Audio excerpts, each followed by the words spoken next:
regular season with an exclamation point. How would you describe your emotions right now?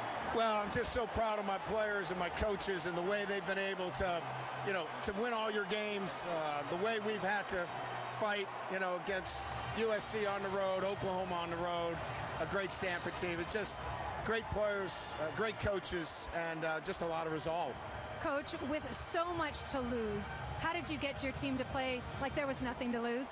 Well, again, I think we have the pressure at Notre Dame to win every week, and I think what we've done for them is allowed them to play the game the way you should play it, have fun, and really enjoy every moment, and they love to play the game.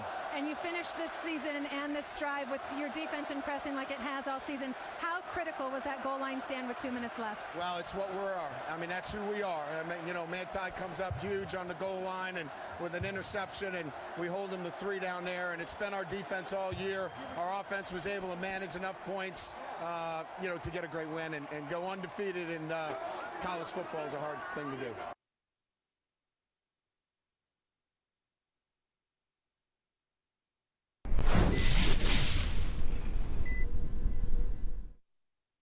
This week for the Aftermath, we take a look back at last weekend and what almost was.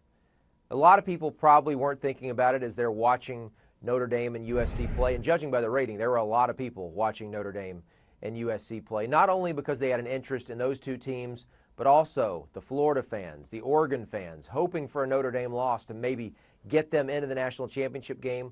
Well, as it turns out, we look at the BCS standings now, and you see that Florida is much closer to Georgia than they are to Oregon, which ranks behind them.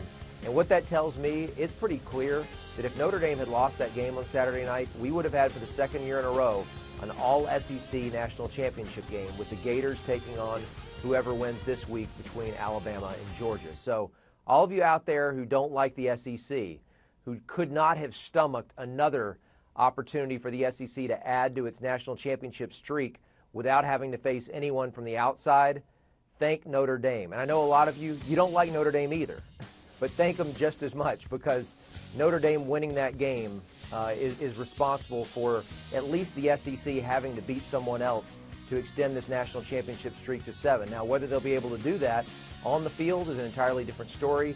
And if you don't like the SEC or Notre Dame, you're going to have a tough decision to make, because either you're going to be totally neutral or you're going to have to find one of them to root for, because that's what you're going to get in the national championship game January 7th.